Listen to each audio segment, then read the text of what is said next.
Alhamdulillahirabbil alamin wassalatu wassalamu ala sayyidina Muhammadin wa ala alihi wa sahbihi ajma'in. Amma ba'd. Kita lanjutkan kajian Syarah Manhajus Salikin, di mana kitab Manhajus Salikin karya Syekh Sa'di rahimahullah, sedangkan syarahnya di sini adalah dari Syekh Al-Qusayyir hafizahullah taala. Kita sampai pada bab nawaqidil wudu, bab tentang pembatal-pembatal wudu, dan kita telah membahas tiga pembatal wudu. Yang pertama adalah al-khariju minas sabilaini mutlaqan, yaitu ketika ada sesuatu yang keluar dari dua jalur depan ataupun jalur belakang, kubul atau dubur, secara mutlak apapun itu yang keluar gitu ya, maka itu membatalkan wudu. Kemudian yang kedua, darah yang banyak atau yang semacamnya. Ya, semacamnya di sini maksudnya adalah benda najis ketika yang keluar itu banyak, walaupun bukan dari jalur sabilain, ya, maka ini membatalkan wudu. Kemudian yang ketiga, zawalul akal binaumin au ghairi, hilangnya akal dengan tidur atau yang selainnya. Ya, seperti pingsan, maka hilangnya akal ini juga membatalkan wudu. Kemudian kita sampai pada yang keempat, pembatal wudu yang keempat, wa aklu lahmil jazur, ya, makan daging unta. Wa aklu lahmil jazur khassatan yang kudul wudu li hadits Jabir bin Samurah al-Ati. Maka makan daging unta secara khusus, ya, cuma daging unta dan cuma dagingnya. Kalau bagian lain dari unta maka tidak membatalkan wudu. Cuma unta dan cuma dagingnya, cuma daging unta, ya. Ini membatalkan wudu berdasarkan hadis Jabir bin Samurah yang akan disebutkan sebentar lagi insyaallah taala. Kemudian pembatal wudu yang kelima adalah wamassul mar'ati bisyahwah, menyentuh wanita dengan syahwat. Ai idza kana min ghairi ha'il, yakni jika itu tanpa adanya pembatas. Ya, kalau yakni kulit dengan kulit begitu ya. Bahwa yang kudul wudu, maka ini membatalkan wudu liqaulihi ta'ala aula mastumun nisa. Berdasarkan firman Allah Subhanahu wa taala, atau ketika engkau ya menyentuh perempuan. Wa hadza 'ala al-qauli bi anna al-murada bihi ma dunal jima. Ini kalau kita memakai pendapat bahwa yang dimaksud la mastum di sini adalah menyentuh, ya, walaupun itu bukan jima. Karena sebagian ulama itu memahami ayat ini sebagai maksudnya adalah jima, akan tapi ya di mazhab Hambali, di mazhab Syafi'i memahami Allah mastum di sini cuma yakni menyentuh saja itu sudah membatalkan wudu. Wa qayyadahul muallifu bisyahwa, akan tapi di sini bedanya Syafi'i dengan Hambali. Penulis membatasi hukum ini hanya ketika ada syahwat, ketika menyentuhnya itu dengan syahwat. Li'annahu waradat ahaditsu fiha massun minan Nabi sallallahu alaihi wasallam li zaujatihi fi shalah. Karena terdapat hadis-hadis yang di dalamnya ada Nabi Muhammad sallallahu alaihi wasallam menyentuh istri beliau ketika beliau sedang salat. Fadallan ala anna al-massa bi ghairi syahwatin la yanqudul wudu, maka ini menunjukkan bahwa menyentuh tanpa syahwat itu tidak membatalkan wudu. Minha hadithu Aisyah radhiyallahu anha qalat kuntu anamu baina yaday Rasulillah sallallahu alaihi wasallam. Ya, di antaranya adalah hadis Aisyah radhiyallahu anha di mana beliau berkata, aku tidur di hadapan Rasulullah sallallahu alaihi wasallam wa rijlaya fi qiblatihi fa idza sajada wa mazani faqabattu rijlayya wa idza qama basattuhuma. Maka aku tidur di hadapan Nabi Muhammad sallallahu alaihi wasallam, kemudian kedua kakiku berada di arah kiblat beliau. Dan ketika beliau hendak sujud, maka beliau yakni menyentuhku, kemudian ku tarik kakiku, kemudian beliau sujud, ya. Kemudian setelah beliau bangkit lagi, maka aku luruskan lagi kakiku. Ini perkataan Aisyah radhiyallahu anha. Akhrajahul Bukhari wa Muslim muttafaqun alaih. Maka itu mengapa di sini ya menyentuh perempuan itu baru membatalkan wudhu kalau dengan syahwat. Ini pendapat di mazhab Hambali. Dan di mazhab Hambali ya yang membatalkan itu, yang batal itu cuma wudhu dari orang yang menyentuh tersebut. Orang yang menyentuh dengan syahwat tersebut, maka baru wudhunya batal. Wudhunya orang yang disentuh, walaupun muncul syahwat, tidak batal. Karena ayat ini ya mengatakan aula mastumun nisa, yakni ketika engkau menyentuh, berarti cuma subjek. Kalau objek disentuh, maka tidak batal wudhu. Ini beda dengan Syafi'iyah. Beda dengan Syafi'iyah, yakni berpendapat mau subjek, mau objek, mau yang menyentuh, mau disentuh, sama-sama batal wudhunya. Dan nggak perlu ada syahwat. Sekedar menyentuh di mazhab Syafi'i itu membatalkan. Ya. Terdapat beberapa perbedaan yang lain, akan tapi tentunya di sini ya kita fokus pada apa yang disebutkan oleh penulis ya, masul mar'ati bi syahwah, ya menyentuh perempuan dengan syahwat, maka ini termasuk pembatal wudhu menurut penulis ya. Kemudian yang keenam, masul farji, menyentuh kemaluan, ai bila hailin aidon, yakni tanpa pembatas juga. Fahuwa yang qudul wudu, maka ini membatalkan wudu li hadithi Busrah radhiyallahu anha anna Rasulullah sallallahu alaihi wasallam qala man massa dzakarahu falyatawadda. Bahwa Rasulullah sallallahu alaihi wasallam bersabda, barang siapa yang menyentuh zakarnya maka berwuduklah ya. Ini perintah ya, falyatawadda. Akhrajahu Abu Dawud wa Tirmidzi wa Nasa'i wa Ibnu Majah. Diriwayatkan oleh Abu Dawud, Tirmidzi, Nasa'i dan Ibnu Majah. Wa qala Tirmidzi hasan sahih wa qala Muhammad bin Ismail huwa asahhu syai'in fi hadzal bab. Muhammad bin Ismail berkata ini adalah ya hadis yang paling sahih di bab ini. Wa dzakara Ibnu Hajar fi Talkhisil Habir anna al-hadits sahhahu al-a'immah Ahmad wa Ibnu Ma'in wa Darqutni. Ibnu Hajar menyebutkan dalam kitab beliau Talkhisul Habir bahwa hadis ini disahihkan oleh para imam hadis, di antaranya Imam Ahmad, Ibnu Ma'in dan Darqutni. Wa naqadal wudu bimassil farji huwal masyhuru fi madhhabil Malikiyah wasy-Syafi'iyah wal Hanabilah. Maka batalnya wudu dengan menyentuh kemaluan itu adalah pendapat yang masyhur dari mazhab Maliki, Syafi'i dan Hambali. Wal qaulu tsani annahu la yanqut. Pendapat yang kedua adalah ini tidak batal. Wa hadza madhhabul Hanafiyah wa riwayatun 'anil Imam Ahmad. Ini adalah mazhabnya mazhab Hanafi ya, mazhabnya ulama Hanafiyah.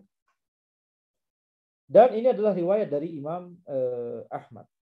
Salah satu pendapat dari Imam Ahmad. Sebagaimana kita tahu, mazhab Hambali itu mazhab yang paling banyak riwayatnya, yakni paling banyak riwayat dari Imam Ahmad. Karena Imam Ahmad rahimahullah tidak pernah menuliskan kitab fikih. Ya, beliau wara', beliau tidak mau menuliskan sebuah kitab yang itu isinya adalah hasil ijtihad beliau. Sehingga yang beliau tuliskan, apa yang beliau tuliskan? Kitab-kitab akidah, hadis, terutama hadis ya. Maka ini bukan hasil yakni ijtihad beliau. Hadis yang dituliskan adalah sabda Nabi Muhammad SAW. Nah, beliau punya ijtihad dalam masalah penentuan perawi hadis ini, apakah fiqh, apakah beliau adalah imam di situ. Lebih besar keimaman beliau daripada Imam Bukhari, Imam Muslim. Itu Imam Bukhari, Muslim dan selain lainnya itu murid ya, terhitung muridnya Imam Ahmad semua.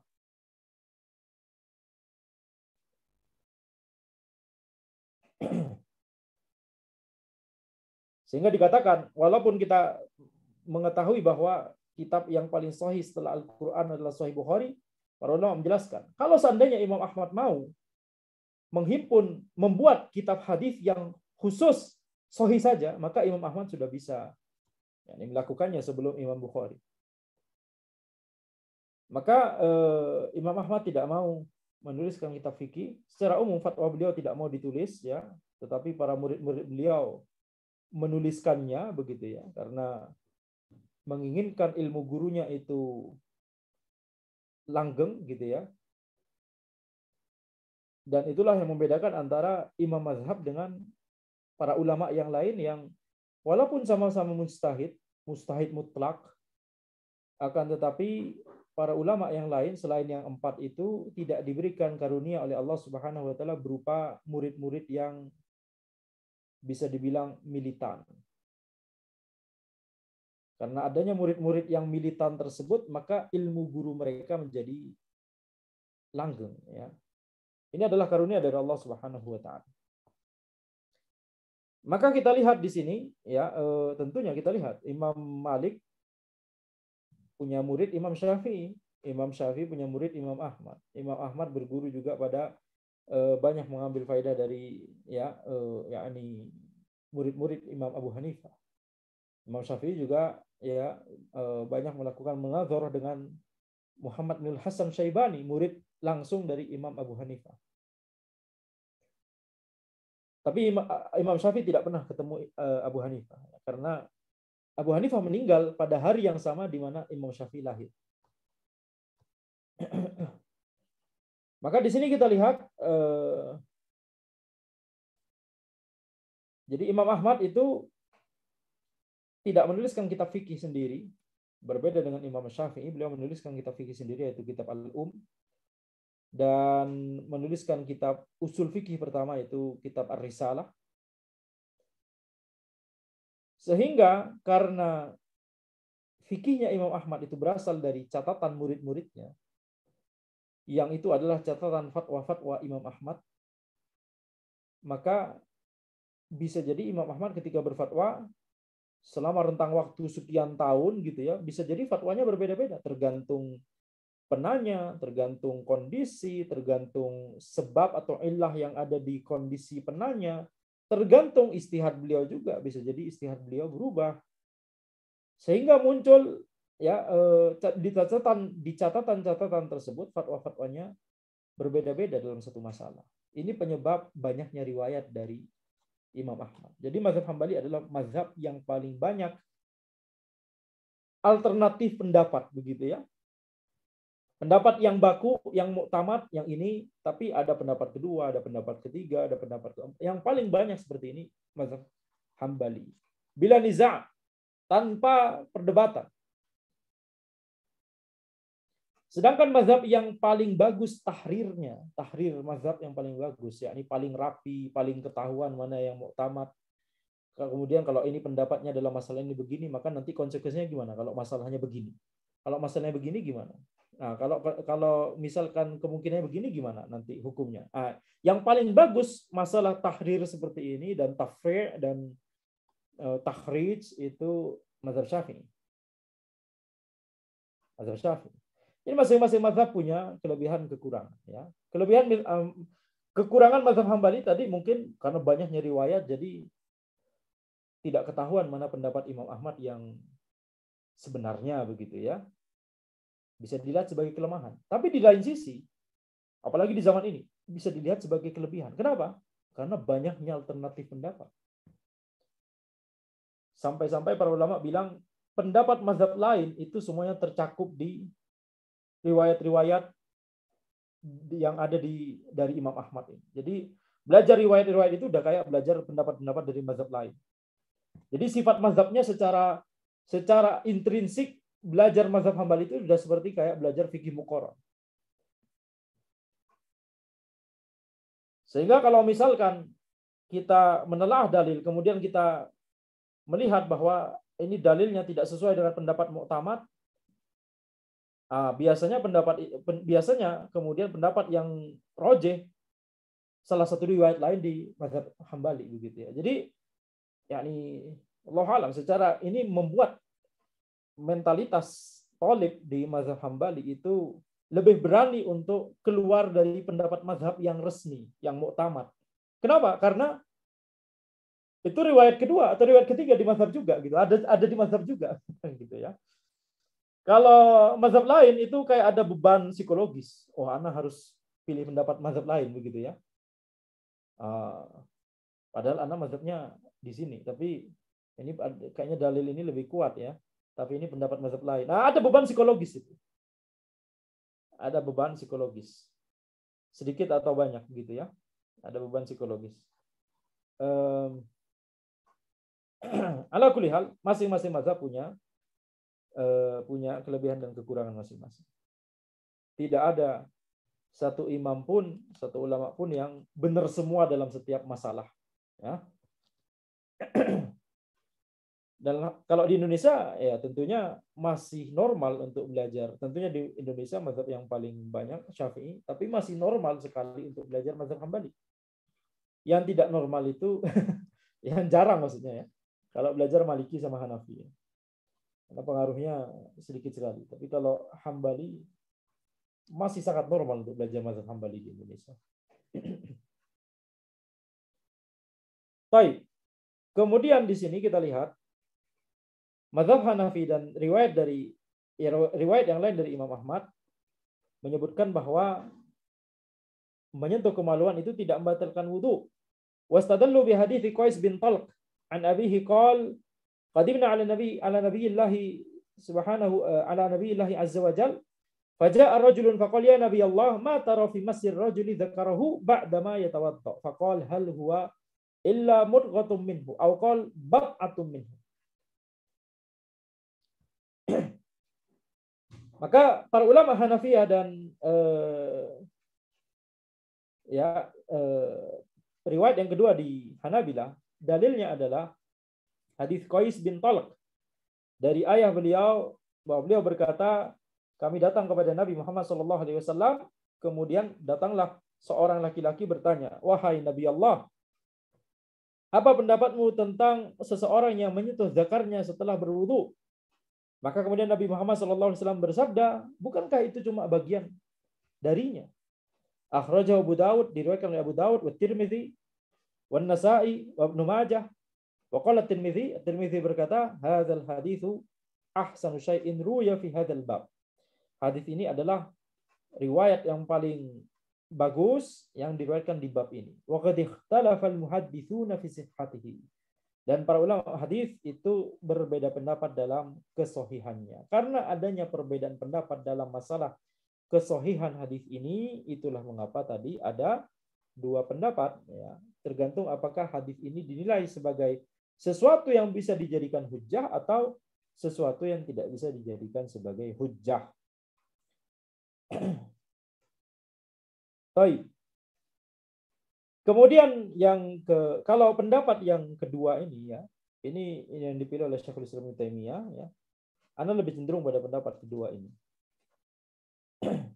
Kemudian yang ke-7, pembatal wudhu yang ke-7, taghsilul mayyit, memandikan mayit. Wa hadza riwayatun 'anil Imami Ahmad. Ini adalah riwayat dari Imam Ahmad. Bahkan ini pendapat yang mu'tamad ya. Ana kurang paham mengapa pensyarah yaitu Syekh Al-Qusayir menyebutkan hadza riwayatun 'anil Imami Ahmad. Padahal ini pendapat yang mu'tamad di mazhab Hambali. Naam, ini adalah salah satu riwayat dari Imam Ahmad, akan tapi biasanya kalau disebut hadza riwayatun 'anil Imam, ini adalah sebuah riwayat dari atau salah satu riwayat dari Imam Ahmad. Ini menunjukkan, mengisyaratkan ini adalah riwayat yang kedua atau riwayat yang ketiga atau yang keempat dan seterusnya begitu ya. Jadi sebagaimana yang dibilang tadi kan, riwayat di mazhab Hambali banyak sekali. Sampai-sampai dalam masalah fikih muamalat itu yang paling leluasa dan luas itu adalah mazhab Hambali. Maka di sini kita lihat ini adalah pendapat di Hambali ya, mazhab Hambali. Wa dzalika li annahu ruwiya 'an Ibnu Umar wa Ibnu Abbas annahuma kana ya'murani ghasilal mayyiti bil wudu. Dalilnya adalah pendapatnya Ibnu Umar dan Ibnu Abbas.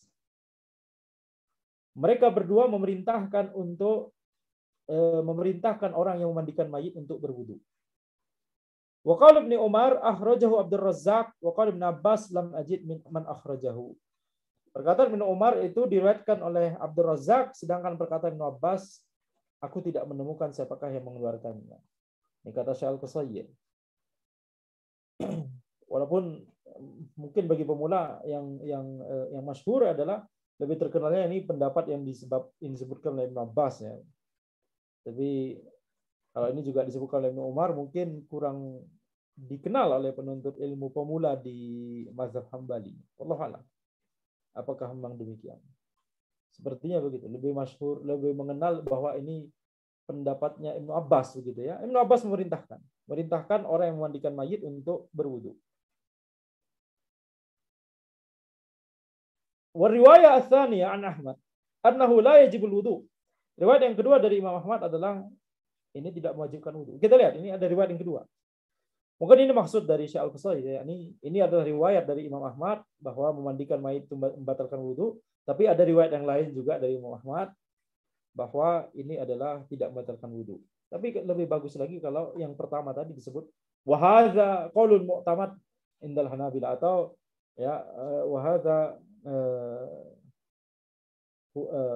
huwal mufta fil mazhab, misalkan begitu. Wa hadza huwal mazhab misalkan.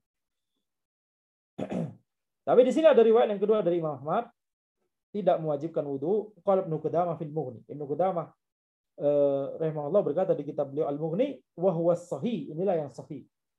Nah, kita lihat di sini Ibnu Qudamah merajihkan pendapat yang kedua, ya, riwayat yang kedua.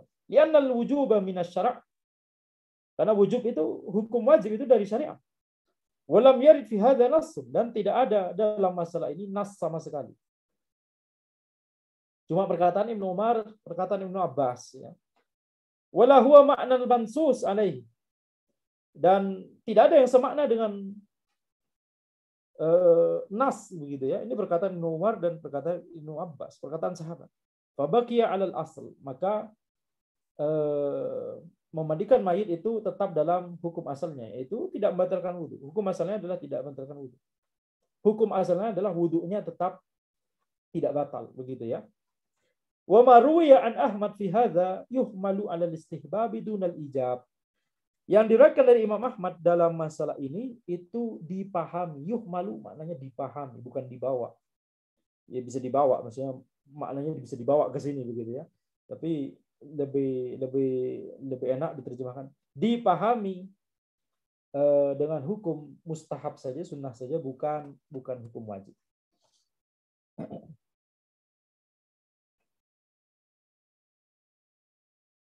Baik. Wa qad ja'a al-amru bil ghusli min taghsilil mayyit fi hadits Abi Hurairah marfu'an. Sebenarnya ada ya perintah untuk mandi. Ini perintah untuk mandi bagi orang yang memandikan mayit. Dalam hadis Abu Hurairah secara marfu', man ghassala mayitan falyatasil wa man hamalahu falyatawadda. Barang siapa yang memandikan mayit maka mandilah, dan barang siapa yang membawa mayit tersebut ya maka berwuduklah. Akhrajahu Abu Dawud wa Tirmidzi wa Ibnu Majah. Diriwayatkan oleh Abu Dawud, Tirmidzi, Ibnu Majah. Qala Abu Dawud hadza mansukh, akan tapi Abu Dawud berkata hadis ini adalah hadis yang mansukh, dianulir. Wa qala Ibnu Hajar fil Talkhis, Ibnu Hajar berkata dalam kitab beliau Talkhis, dzakarul Baihaqi lahu turuqan wa dha'afaha. Al-Baihaqi menyebutkan ya beberapa jalur terhadap hadis ini, kemudian mendhaifkan jalur-jalur tersebut. Tsumma qala was-sahihu annahu mauquf. Al-Baihaqi kemudian berkata yang sahih adalah hadis ini adalah hadis mauquf. Ini perkataan Abu Hurairah saja, bukan sabda Nabi Muhammad sallallahu alaihi wasallam. Wa qala al-Bukhari al-ashbah mauquf. Bahkan Al-Bukhari berkata yang lebih mendekati adalah ini adalah hadis mauquf, yakni bukan sabda Nabi Muhammad sallallahu alaihi wasallam, kan tapi perkataan sahabat, perkataan perawinya itu Abu Hurairah. Wa qala Ali bin al-Madini wa Ahmad la yasihu fil bab syai'.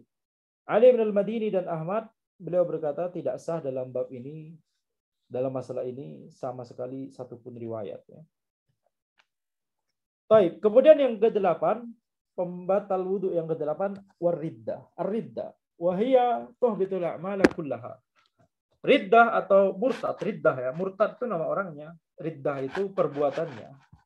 Riddah itu menghapuskan amalan seluruhnya, sehingga termasuk wudu. Kalau dia punya wudu kemudian dia murtad, nauzubillah min dzalik, maka wudunya kemudian menjadi batal. Wariddatu 'anil Islam wa hiya tuhbitul a'mal syar'iyyah kullaha. Riddah dari Islam itu menghapuskan amalan syar'i seluruhnya. Wa minhal wudu, di antaranya adalah wudu. Liqaulihi ta'ala wa may yakfur bil imani faqad habita 'amaluh.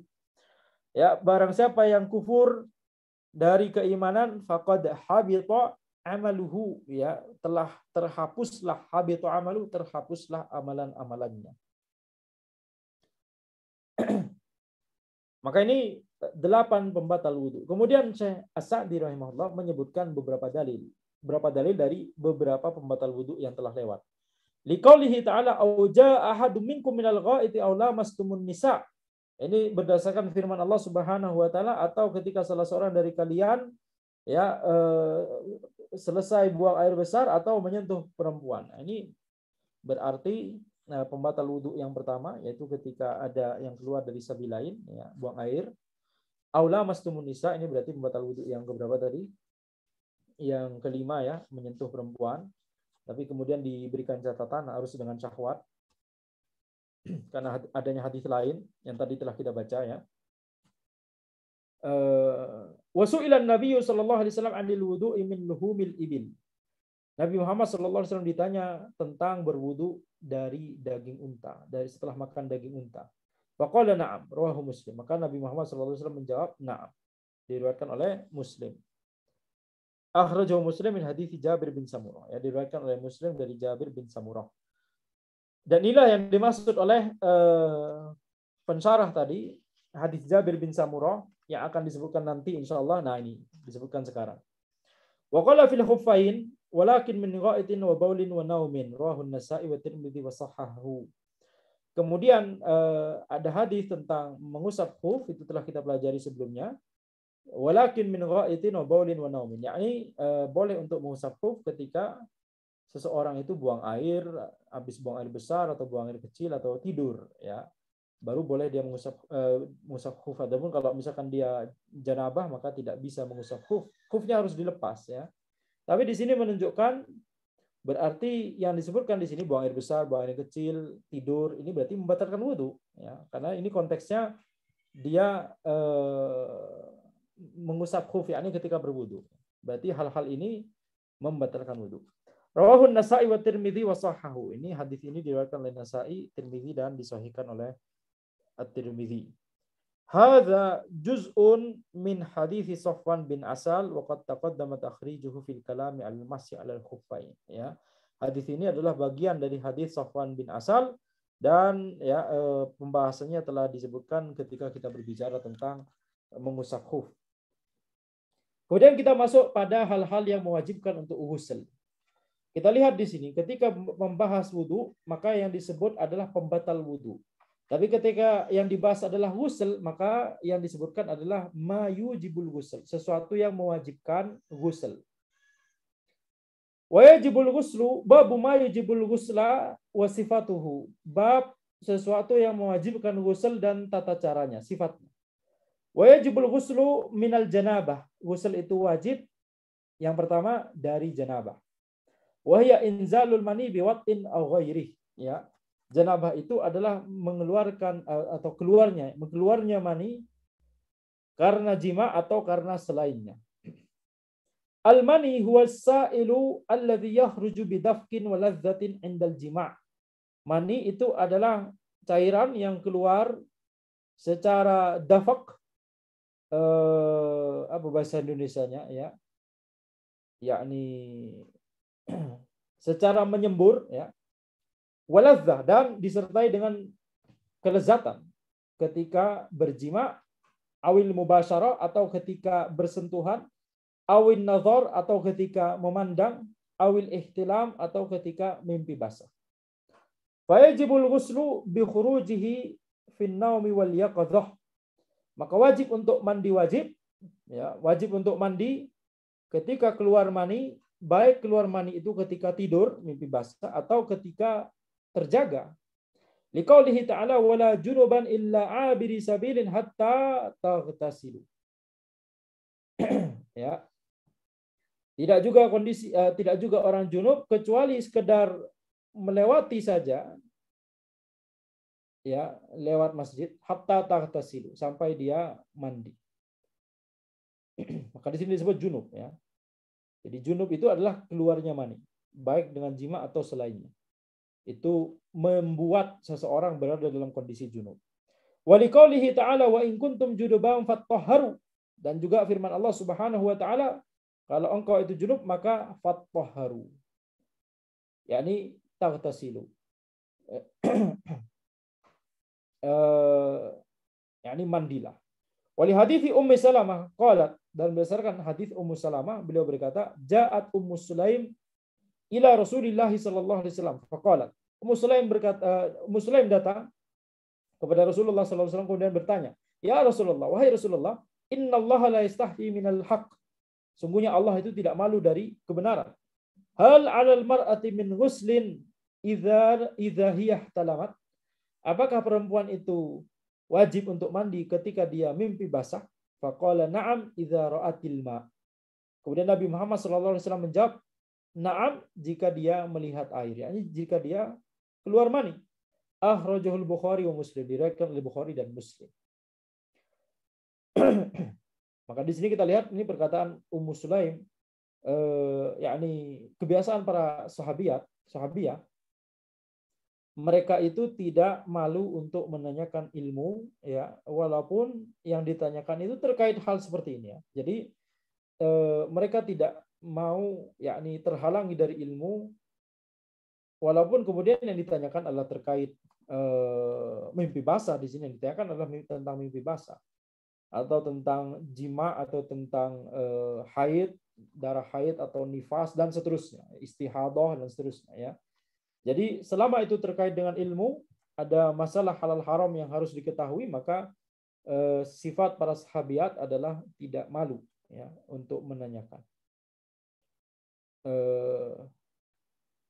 Maka di sini kita lihat ini suatu yang mewajibkan ghusl yang pertama, yaitu janabah. Kemudian yang kedua, au bil tiqa'il khitanain, atau dengan bertemunya dua khitan, yakni dua kemaluan. Yang dimaksud bertemu di sini tidak hanya bersentuhan, ya kan, tapi maksudnya adalah masuknya zakar ke farji, ya. Al khitanan huma khitanur rajuli wa khitanul mar'ah. Yang dimaksud dengan dua khitan di sini adalah khitan laki-laki dan khitan perempuan. Wal muradu tahadzaya wa dzalika bi taghyibir rajuli dzakarahu kullahu aw ba'dahu fi farjil mar'ah. Yang dimaksud bertemunya dua khitan maksudnya adalah ketika zakar laki-laki itu memasuki seluruhnya atau sebagiannya, memasuki farji perempuan. Fayajibul ghuslu bidzalika wa illam yunzil. Maka wajib untuk mandi walaupun tidak mengeluarkan mani. Ya, li hadithi Aisyah radhiyallahu anha anna Nabi sallallahu alaihi wasallam qala, berdasarkan hadis Aisyah radhiyallahu anha bahwa Nabi Muhammad sallallahu alaihi wasallam bersabda, "Idza jalasa baina syu'abihal arba' wa massal khitanul khitana faqad wajabal ghuslu," akhrajahu Muslim. Jika seseorang itu duduk di antara yakni idza jalasa baina syu'abihal arba', ini maksudnya adalah jima, maksudnya, ya, tidak perlu diterjemahkan secara literal. Jika seorang jima dengan seorang perempuan, umassal khitanul khitana, dan khitan itu menyentuh khitannya, khitan laki-laki menyentuh khitan perempuan, faqad wajabal ghuslu, maka wajiblah ghusl. Akhrajahu Muslim, diriwayatkan oleh Muslim. Wal muradu minal mas al ilaju wat taghibu la haqiqatal massi bi ijma'il ulama. Yang dimaksud dengan mas, bersentuhnya khitan dengan khitan, ini maksudnya adalah al ilaju wat taghib, maksudnya adalah masuk khitan laki-laki masuk ke khitannya perempuan, bukan la haqiqatul mas, bukan sekedar bersentuhan. Dan pemahaman ini adalah sesuai ijma'nya para ulama. Wali hadithi Abi Hurairah radhiyallahu anhu anna Nabiy sallallahu alaihi wasallam qala, "Idza jalasa baina syu'abiha al-arba' thumma jahadaha faqad wajaba al-ghuslu." Dan berdasarkan hadis Abu Hurairah radhiyallahu anhu bahwa Nabi Muhammad sallallahu alaihi wasallam bersabda, ketika seseorang itu berjima dengan seorang perempuan kemudian kemudian berjima, faqad wajabal ghusl, maka wajiblah ghusl, wajiblah mandi. Akhrajul Bukhari wa Muslim wa zada Muslim fi riwayah wa illam yunzil. Diriwayatkan oleh Bukhari dan Muslim, yakni muttafaqun alaih. Kemudian Muslim rahimahullah, Imam Muslim rahimahullah menambahkan dalam riwayat yang lain, yaitu wa illam yunzil, walaupun tidak mengeluarkan mani. Dari sini kita mengambil pelajaran bahwa belajar agama itu harus sesuai dengan pemahaman para ulama, ya, karena di sini kita lihat masal khitanul khitan, ketika khitan yang satu bersentuhan dengan khitan yang lain. Mungkin kalau secara bahasa kita akan memahaminya bersentuhan, akan tapi para ulama punya ijma bahwa yang dimaksud bukan bersentuhan, yakni bersentuhan, akan tapi maksudnya adalah jima, ya, ketika khitan laki-laki memasuki khitan perempuan, ya. Jadi inilah pentingnya untuk belajar agama itu dengan panduan guru, supaya tidak salah memahami. Kemudian yang ketiga, wa khuruju damil haid wan nifas, keluarnya darah haid dan nifas ini mewajibkan mandi. Mewajibkan mandi. Jadi istilahnya mewajibkan mandi, ya. Tadi anak mau bahas itu, tapi jadi kalau wudu istilahnya pembatal wudu, kalau mandi istilahnya suatu yang mewajibkan mandi, bukan pembatal mandi, ya. Nawaqidul ghusl. Tidak pernah setahu ana, ya, ada istilah itu. Allahu a'lam. Nawaqidul ghusl. Yang ada nawaqidul wudu, pembatal wudu. Kemudian kalau ghusl, ma yujibul ghusl, suatu yang mewajibkan ghusl. Nah, maka yang suatu yang mewajibkan ghusl yang ketiga adalah keluarnya darah haid dan nifas. Fa yajibu 'alal haid wan nufasa al-ghuslu idza tahurata.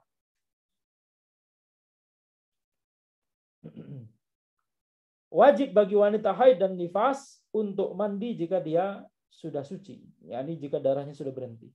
Liqaulillahi ta'ala, berdasarkan firman Allah Subhanahu wa taala, wala taqrabuhunna hatta yatahur fa idza tatahharna fa'tuhunna min haitsu amarakumullah. Janganlah kalian itu mendekati mereka sampai mereka itu suci.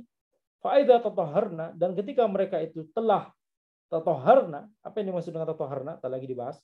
Fa'tuhunna min haitsu amarakumullah, maka datangilah mereka dari arah yang telah Allah perintahkan untuk kalian. Wa makna qaulihi tatahharna ay ightasalna, makna dari tatahharna adalah mandi, ightasalna. Wa li hadithi Aisyah radhiyallahu anha anna umma Habibah bint Jahshin sakat ila Rasulillah sallallahu alaihi wasallam ad-dama. Faqala laha umkuthi qadra ma kanat tahsibuki qadra ma kanat tahbisuki haidatuki thumma tasili. Umkuthi qadra ma kanat tahbisuki haidatuki thumma tasili. Akhrajahu Muslim. Ya, ini ketika Ummu Habibah bint Jahshin yakni mengalami istihadah, maka Nabi Muhammad SAW memerintahkan kepada Ummu Habibah untuk umkuthi qadra ma kanat tahbisuki haidatuki, yakni sebagaimana engkau mengetahui kebiasaan haidnya berapa lama, maka umkuthi, yakni jangan sholat pada hari-hari tersebut, ya, pada hari kebiasaan, yakni haidnya biasa berapa lama, itu jangan sholat. Tsumma tasili, kemudian mandilah setelah hari tersebut berlalu semua, mandilah walaupun darah masih keluar, itu berarti itu darah adalah darah istihadah. Wa mautu ghairi syahid, mautu ghairi syahid, ya, meninggalnya orang yang bukan mati syahid, maka ini juga mewajibkan ghusl. Tentunya yang wajib ghusl ini bagi siapa? Bagi orang yang hidup, ya. Bagi orang yang sudah mati tersebut sudah nggak bisa ghusl lagi. Fal mautu yujibul ghusl, maka mati itu mewajibkan untuk ghusl. Li hadithi Ummi Atiyah radhiyallahu anha, berdasarkan hadits Ummu Atiyah radhiyallahu anha bahwa beliau berkata, dakhala alaina Rasulullah sallallahu alaihi wasallam wa nahnu nughassilu ibnatahu. Ya, Nabi Muhammad sallallahu alaihi wasallam masuk ke kami sementara kami sedang memandikan anak perempuan beliau. Faqala isilnaha thalathan aw khamsan aw akthar min dzalika bima'in wa sidrin. Aw akthar min dzalika bima'in wa sidrin. Ya, maka mandikanlah ia 3 kali atau 5 kali atau lebih dari itu dengan air dan sidr.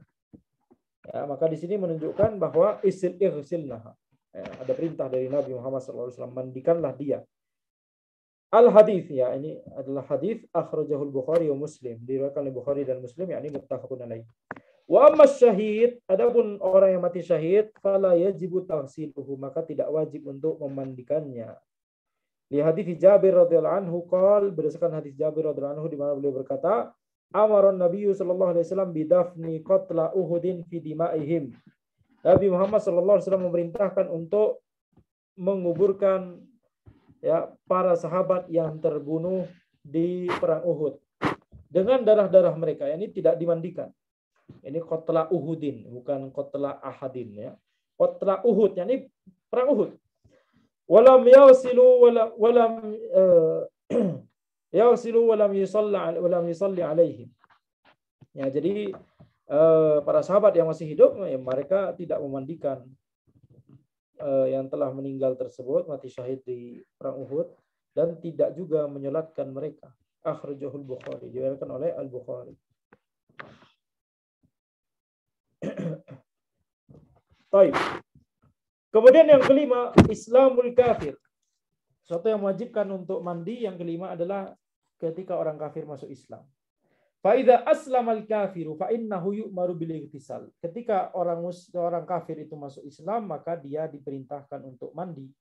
Di hadis Qais bin Asim, berdasarkan hadis Qais bin Asim, annahu lamma aslama amarahu an-nabiy sallallahu alaihi wasallam ayyaghtasila bima'in wa sidr. Ketika beliau masuk Islam, maka Nabi Muhammad sallallahu alaihi wasallam memerintahkan beliau untuk mandi dengan air dan sidr. Akhrajahu Abu Dawud wa Tirmidzi wa qala Tirmidzi haditsun hasan. Diriwayatkan oleh Abu Dawud, Tirmidzi, dan Tirmidzi berkata hadis hasan. Qala ta'ala wa in kuntum junuban fatahharu. Nah, ini kebiasaan Syekh Sa'di rahimahullah adalah ketika beliau setelah menyebutkan suatu yang mewajibkan ghusl, ada 5 di sini, kemudian baru beliau menyebutkan dalil-dalil. Ya. Sebagaimana sebelumnya di pembatal wudu, beliau sebutkan dulu ya sampai 8 gitu ya, baru kemudian menyebutkan beberapa dalil. Sekarang masuk pada pembahasan dalil-dalil. Jadi ada 5. Pembatal wudu ada 8 disebutkan oleh penulis. Kemudian suatu yang mewajibkan ghusl ada 5. Dari sini kita tahu ya bahwa dari awal sebenarnya sudah kita tahu sebenarnya, tapi di sini semakin jelas bahwa pengaruh mazhab Hambali di Syekh Sa'di. Walaupun kitab Manhajus Salikin, orang berkata ini kitab Manhajus Salikin ini bukan murni kitab Hambali, tapi ini adalah kitab berisi pendapat yang dipilih oleh Syekh Sa'di rahimahullah. Dan pendapat yang dipilih oleh Syekh Sa'di rahimahullah itu banyak sekali, ya ini bisa kita katakan ya berkiblat pada Syekhul Islam Ibnu Taimiyah rahimahullah taala. Akan tapi kita lihat ya pengaruh Hanabilah terasa sekali. Qala ta'ala, atau kalau kita meniru ya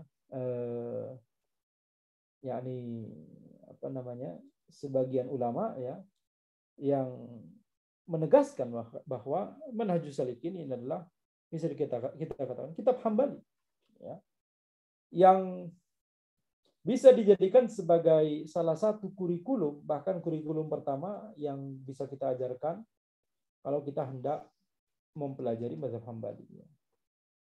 Pintu masuknya bisa dengan kitab ini, Manhajus Salikin. Qala ta'ala wa in kuntum junuban fatahharu. Allah Subhanahu wa taala berfirman, ya, kalau engkau itu junub maka fatahharu, yakni mandilah. Wa qala ta'ala wa la taqrabuhunna hatta yatahhurna fa idza tatahharna fa'tuhunna min haitsu amarakumullah. Ini telah disebutkan tadi hadis ayat ya. Allah Subhanahu wa taala berfirman, janganlah kalian mendekati mereka sampai mereka itu suci, yakni darah haidnya berhenti. Fa idza tatahharna, dan ketika mereka telah mandi, fa'tuhunna min haitsu amarakumullah, maka datanglah mereka dari arah yang Allah perintahkan kepada kalian. Ai idza tasalna, ini maksud dengan fa idza tatahharna, yakni fa idza tasalna. Jika mereka telah mandi maka ya fa'tuhunna min haitsu amarakumullah. Wa qad amara Nabi sallallahu alaihi wasallam bil ghusli min taghsilil mayyit. Nabi Muhammad sallallahu alaihi wasallam telah memerintahkan untuk mandi dengan memerintahkan untuk mandi setelah kita memandikan mayit. Tapi di sini yang telah kita bahas tadi ya, wadzalika fi hadits Abi Hurairah. Ini di hadis Abu Hurairah yang tadi. Yang ini sebenarnya mauquf ya, hadis mauquf yakni perkataan Abu Hurairah. Fi hadits Abu Hurairah, dalam hadis Abu Hurairah, man ghassala mayyitan falyaghtasil wa man hamalahu falyatawadda. Barang siapa yang mandikan mayit maka mandilah, dan barang siapa yang membawa mayit maka wuduklah. Wa taqaddama fi bab nawaqidil wudu anna as-sahiha annahu mauqufun ala Abi Hurairah. Dan telah lewat di pembahasan tentang pembatal wudu bahwa yang sahih tentang hadis ini adalah hadis mauquf dari Abi Hurairah. Wa dhahaba ba'dul ulama ila annahu law sahha marfu'an fa innahu mansuh. Kalaupun ini sahih secara marfu', yakni kalaupun ini sahih adalah perkataan Nabi Muhammad SAW, maka ini adalah hadis mansuh, hadis yang dianulir. Jadi nggak bisa dijadikan hujjah. Wal ghuslu min taghsilil mayyit mustahabbun inda aktsari ahli ilmi. Dan mandi setelah memandikan mayit itu hukumnya sunnah menurut sebagian besar pendapat ahli ilmu. Ya, kita lihat di sini ya, maksudnya mudah sekali untuk menyebutkan pendapat kedua, pendapat ketiga, yang sahih adalah pendapat yang kedua, sesuai adalah pendapat yang kedua, dan seterusnya. Ini yang Anda katakan tadi, sepertinya tidak ada mental block yang itu kita temui di mazhab lain ya. Wallahu a'lam. Itu minimal itu pengalaman Anda. Minimal saja kita tidak merendahkan mazhab satu pun, tapi maksudnya adalah ini fenomena yang bisa kita bahas ya, karena ini yakni didukung oleh fakta ya, minimal pengalaman pribadi ya. Jadi seolah tidak ada mental block karena sifat dari mazhabnya adalah yakni hampir seluruh pendapat mazhab lain ada di mazhab tersebut gitu, ada di mazhab Hambali. Sebagai riwayat kedua, riwayat ketiga, riwayat keempat dan seterusnya. Maka tidak salah kalau mazhab Hambali disebut mazhabul Hambali, mazhabul ijtihad. Mazhab Hambali adalah mazhab ijtihad.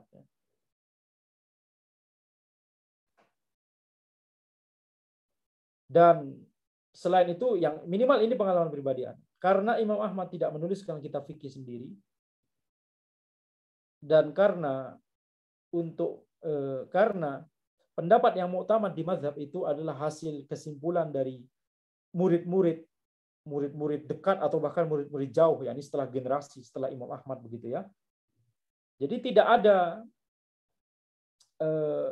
faktor psikologis. Pendapat ini adalah pendapatnya yang dituliskan langsung oleh Imam Ahmad. Nggak ada faktor psikologis seperti itu. Jadi mudah untuk pindah ke pendapat lain gitu ya. Itu bisa jadi adalah salah satu sebab ya.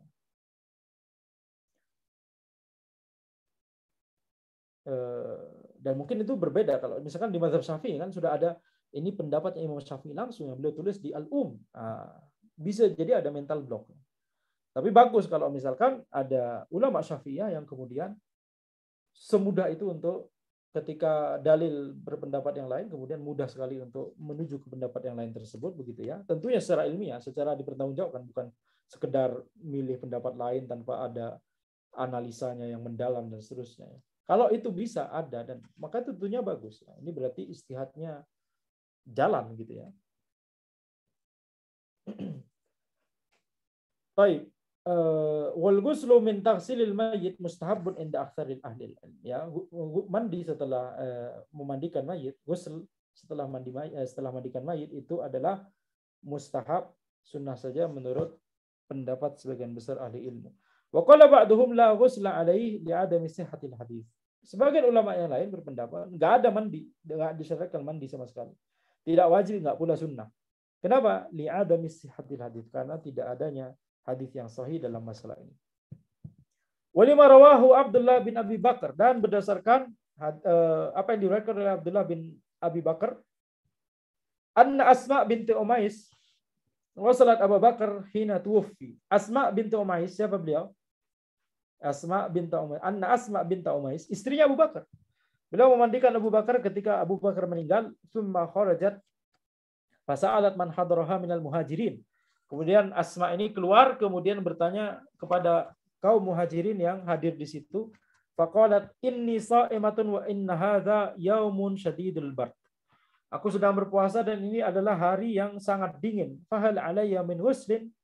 Apakah wajib bagiku untuk mandi? Yani setelah memandikan Abu Bakar. Faqalu la, maka kemudian orang-orang dari kalangan muhajirin semuanya berkata tidak. Akhrajahu Malik. Ini tidak perlu mandi. Diriwayatkan oleh Imam Malik rahimahullah taala. Wa amara man aslama ayaghtasil. Nabi Muhammad sallallahu alaihi wasallam memerintahkan orang yang masuk Islam untuk mandi. Taqaddama bayanuhu fi safhah as-sabiqah. Ya, penjelasan yang telah lewat di halaman sebelumnya. Wa amma sifatu ghuslin Nabi sallallahu alaihi wasallam minal janabah. Adapun sifat mandinya Nabi Muhammad sallallahu alaihi wasallam dari janabah, fa innahu yasilu farjahu awalan. Maka Nabi Muhammad sallallahu alaihi wasallam membasuh kemaluan beliau pertama kali. Tsumma yatawadda, kemudian berwudu wudu'an kamilan. Berwudu dengan wudu yang sempurna. Tsumma yuhfil ma'a ala ra'sihi thalathan. Kemudian ya menuangkan air ke kepala beliau, menyiramkan air ke kepala beliau 3 kali. Yurawihi bidzalik. Yani apa istilahnya? Yani jari-jari itu menyela-nyela rambut beliau. Tsumma yufidul ma'ala sa'iri jasadi. Kemudian membasuhkan air ke seluruh jasad beliau. Seluruh badan beliau.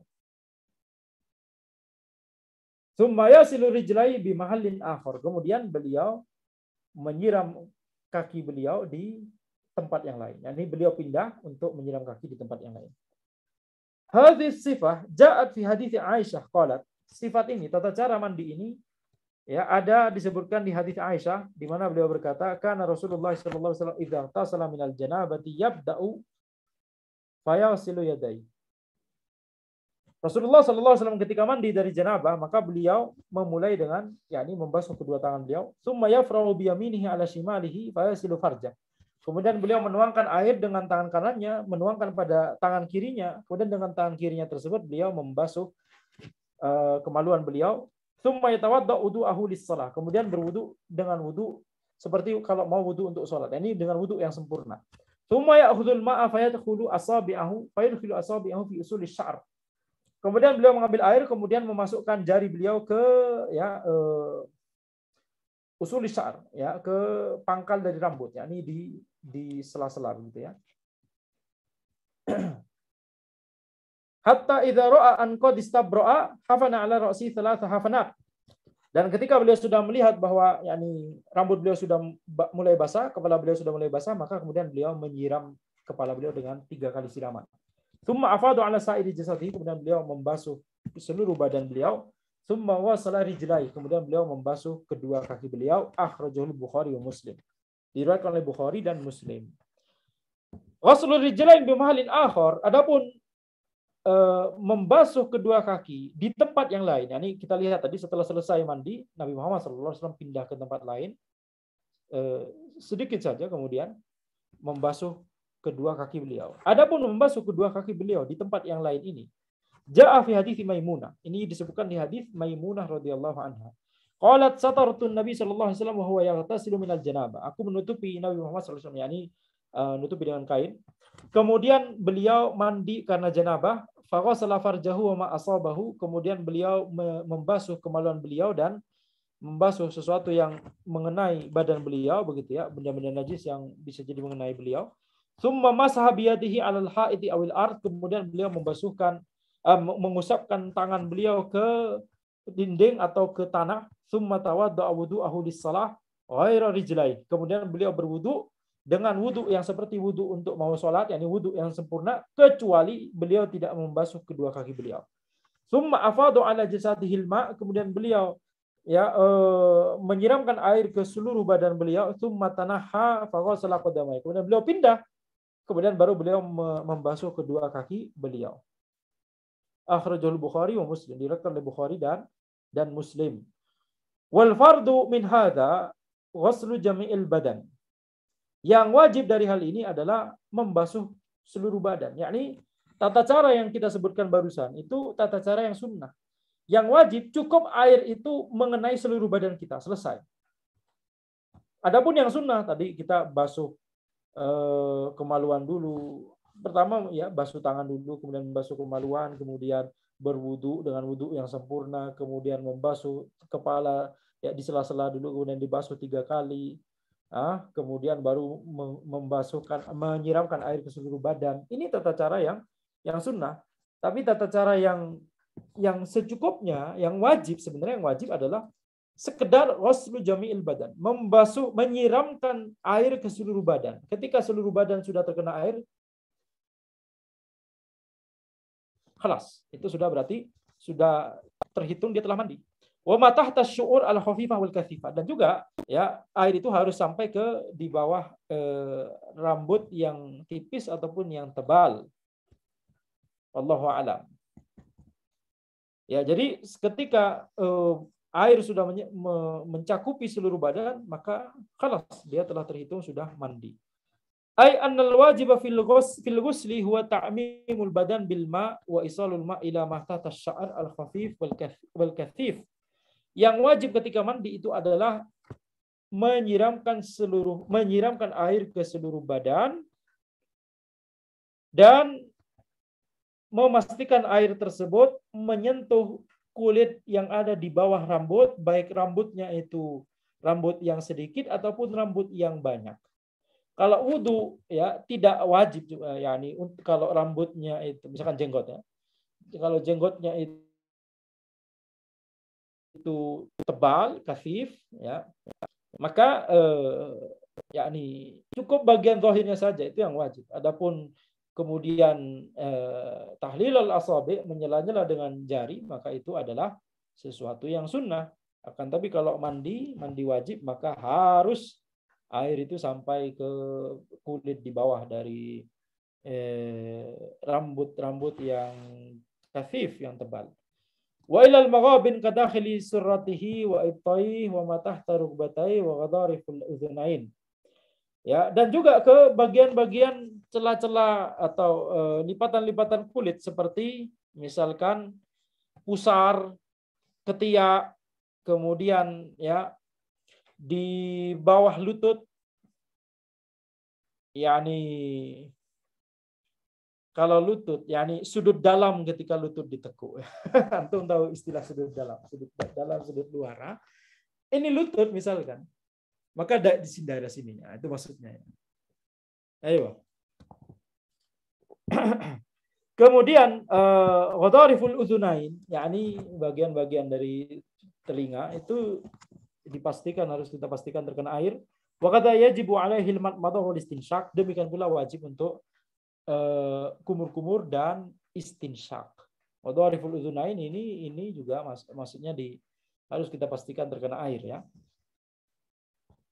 Demikian pula kumur-kumur dan istinsyak. Sebagaimana di masalah wudu, kumur-kumur dan istinsyak itu di mazhab Hambali wajib ya. Itu termasuk membasuh wajah. Faidah. Ini ada faidah yang disebutkan oleh Syekh Al-Qusayyir di sini. Idza ightasala bi niyatil wudu wa lam yatawadda fa innahu la yujzi'uhu 'anil wudu illa idza kana al-ghuslu an janabah.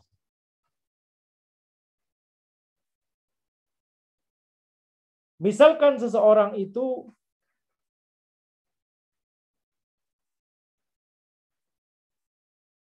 memiliki hadas asghar dan hadas akbar, kemudian dia mandi dan dia meniatkan dengan mandinya ini sekalian mau, yakni sekalian dengan niat wudu. Ini sekalian untuk mengangkat hadas asgharnya. Tapi dia tidak berwudu ketika mandi. Cuma mandi saja. Maka ini baru bisa mencukupi, yakni dia bisa langsung sholat walaupun nggak berwudu. Kalau mandinya itu adalah mandi karena janabah. Mandi wajib maksudnya. Kalau mandinya bukan mandi wajib, maka ini tidak mencukupi. Anda ulangi. Ini permasalahan yang penting untuk dipahami. Jadi maksudnya adalah ketika seseorang dia punya hadas kecil dan punya hadas besar, kemudian dia mandi wajib. Hadas besar misalkan junub, kemudian dia mandi wajib.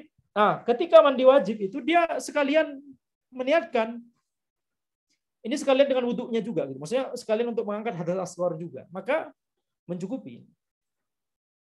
Walaupun dia melakukan aktivitas cuma mandi saja, tidak berwudu, secara khusus tidak berwudu. Dia cuma sekedar menyiramkan seluruh badan, menyiramkan air ke seluruh badan. Maka setelah dia selesai mandinya tersebut, mandi wajibnya tersebut, dia bisa langsung sholat tanpa harus berwudu.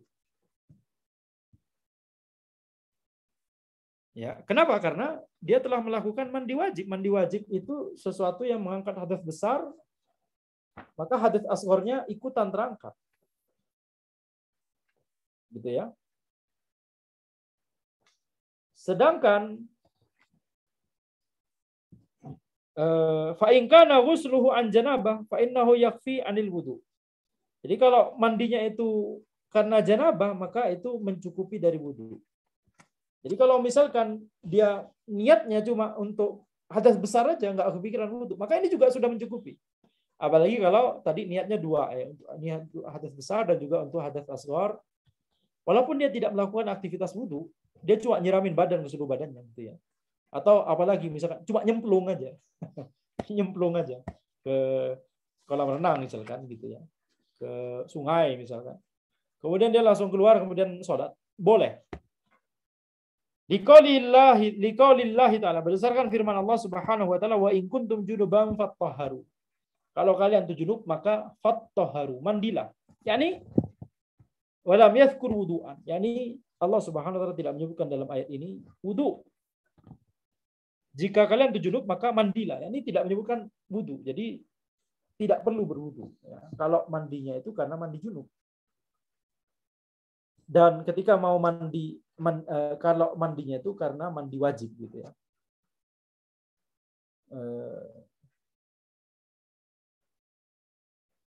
Jadi walaupun niatnya misalkan cuma untuk angkat hadas besar, hadas asghar otomatis terangkat.